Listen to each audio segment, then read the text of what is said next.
જય શ્રી કૃષ્ણ મિત્રો, સ્વાગત છે તમારું મારી ચેનલમાં। શિયાળામાં આપણે ગાજરનો હલવો કે પછી ગાજરની બરફી તો ઘણીવાર બનાવતા જોઈએ છે, પણ આજે આપણે કંઈક નવું, અલગ, નાના કે મોટા બધાને ભાવે અને છોકરાઓને તો ખૂબ જ ભાવે એવી સરસ ગાજર ચોકલેટ બરફી બનાવશું। તો ચાલો રેસીપી શરૂ કરીએ।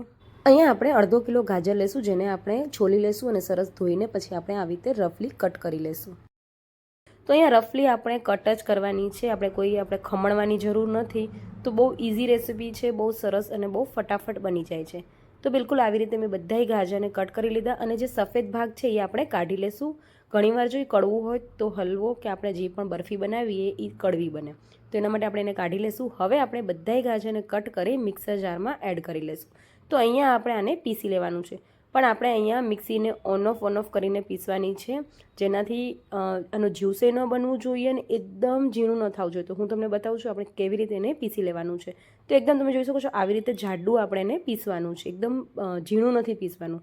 અને સેમ જો તમે ગાજરનો હલવો બનાવો ત્યારે પણ તમે આવી રીતે ગાજર પીસી લો તો બહુ ઓછા સમયમાં તમારો ગાજરનો હલવો બનીને રેડી થઈ જાય, ખમણવાની ઝંઝટ વગર। હવે આપણે એક કડાઈ કે પેનમાં 2 થી 3 ચમચી જેટલું ઘી લેવાનું છે। ઘી ગરમ થઈ જાય એટલે આપણે જે ગાજરને આપણે મિક્સરમાં પીસી લીધા હતા એ એડ કરી લેશું।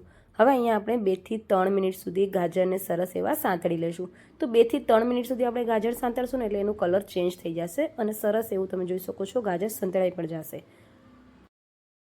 તો અહીંયા આ બરફીમાં આપણે માવો પણ યુઝ નથી કરવાના, માવા વગર ખૂબ જ સરસ આપણે આ બનશે। તો ચાલો હવે આપણે એમાં ખાંડ એડ કરીએ। તો મેં અહીંયા 3 થી 4 ચમચી ખાંડ એડ કરી છે અને 1 કપ જેટલું મેં અહીંયા દૂધ એડ કર્યું છે। ખાંડ આપણે થોડીક ઓછી જ એડ કરવાના છે, કેમ કે આપણે ચોકલેટ બરફી બનાવવાના છે એટલે ચોકલેટની પણ મીઠાશ હોય। તો એવી રીતે મેં અહીંયા ખાંડ થોડીક ઓછી એડ કરી છે।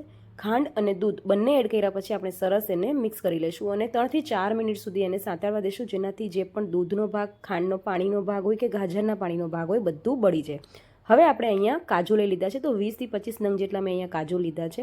તમે કાજુ સાથે બદામ કે પછી અખરોટ પણ લઈ શકો છો। હવે મિક્સી જારમાં આપણે કાજુ એડ કરી લઈશું। 2 થી 3 ચમચી અહીંયા મેં ડેસિકેટેડ કોકોનટ એટલે કે નારિયેળનું ખમણ લીધું છે, એ એડ કરશું। સાથે અહીંયા 2 થી 3 ચમચી આપણે મિલ્ક પાવડર લીધું છે, એ પણ આપણે એમાં એડ કરી લઈશું અને બધી વસ્તુને મિક્સીમાં પીસી લઈશું। હવે આપણે ગાજરમાં 4 થી 5 ચમચી જેટલી અહીંયા મેં મલાઈ લીધી છે। આપણે ઘરમાં જે દૂધની મલાઈ હોય એ જ મેં મલાઈ લીધી છે, એ આપણે એડ કરશું। તો આ બિલકુલ ઓપ્શનલ છે, જો તમારે સ્કીપ કરવી હોય તો તમે કરી શકો છો, પણ આપણે અહીંયા માવા વગર બનાવીએ છીએ અને એકદમ સરસ માવા જેવો ટેસ્ટ આપણે આ બરફીમાં આવે એટલે આપણે અહીંયા મલાઈ એડ કરી છે। મલાઈ સરસ ઓગળી જાય, મિક્સ થઈ જાય પછી આપણે જે કાજુને પાવડર બનાવીને રાખ્યો હતો એ પાવડર આપણે એમાં એડ કરશું અને એને પણ સરસ મિક્સ કરી લઈશું। એકદમ સરસ કાજુનો પાવડર ને મલાઈ બધું મિક્સ થઈ જાય અને આપણે જે ગાજરનું મિશ્રણ છે એ પેન છોડી દઈએ, આજુબાજુમાંથી તમે જોઈ શકો છો એવી રીતે ઘી છૂટું પડે ને ત્યાં સુધી આપણે એને 1 કે 2 મિનિટ સુધી સાંતળી લઈશું સરસ રીતે। ઉપરથી આપણે પાછું 1 ચમચી જેટલું ઘી એડ કરશું, જેનાથી એકદમ સરસ એમાં શાઇનિંગ આવે। હવે આપણે ગેસની ફ્લેમ ઓફ કરી દઈશું અને આને 2 મિનિટ સુધી ઠંડી થવા મૂકી દઈશું।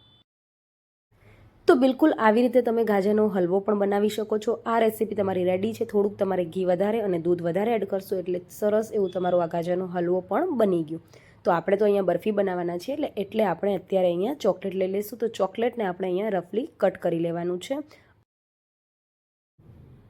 અહીંયા મેં મિલ્ક કમ્પાઉન્ડ લીધું છે, જો તમારે ડાર્ક ચોકલેટ કે વ્હાઇટ ચોકલેટ લેવી હોય તો તમે એ પણ લઈ શકો છો। ગાજર સાથે ત્રણેય ચોકલેટનો ટેસ્ટ ખૂબ જ સરસ જાય છે અને બાળકોને ચોકલેટ ખૂબ જ ભાવે એટલે આપણે આ ચોકલેટ ગાજર બરફી બનાવશું, જેનાથી બાળકો પણ ઇઝીલી આ ગાજરનો હલવો કે પછી બરફી ખાઈ શકે। હવે ચોકલેટને આપણે મેલ્ટ કરી લઈશું અને એક કોઈ પણ આપણે વાસણ લઈ લઈશું જેમાં આપણે એને સેટ કરવાનું। તો આવી રીતે મેં લંચ બોક્સ લીધું છે, તમારી પાસે ટીન હોય કે પછી કેકનો મોલ્ડ હોય એમાં પણ તમે લઈ શકો છો। હવે ઘીથી મેં એને ગ્રીસ કરી લીધું છે, તમારી પાસે બટર પેપર હોય તો તમે બટર પેપર પણ નીચે પાથરી શકો છો। થોડીક પિસ્તાની કતરણ આપણે પાથરી લઈશું ને પછી આપણે જે આ ગાજરનો હલવો કે પછી બરફી બનાવી છે એને સરસ એવું આપણે એમાં એડ કરીને સેટ કરી લઈશું। એકદમ સરસ તમે જોઈ શકો છો આપણે ફેલાવી લીધું એક સરખું। હવે અહીંયા ચોકલેટ પણ સરસ એવી મેલ્ટ થઈ ગઈ છે। ઉપરથી આપણે આ ચોકલેટને આવી રીતે એડ કરી લઈશું। ઉપરથી સરસ એવો આપણે એકદમ જાડો ચોકલેટનો પડ બનીને રેડી થશે। તો ખૂબ જ ટેસ્ટી લાગે છે આ ચોકલેટ બરફી, એકવાર જરૂરથી ટ્રાય કરજો। હવે આપણે ચમચીની મદદથી એને સરસ ફેલાવી લેશું અને ડબ્બાને થોડુંક ટેપ કરી લેશું એટલે એકદમ સરસ માત્રામાં આ ચોકલેટ ફેલાઈ જાય।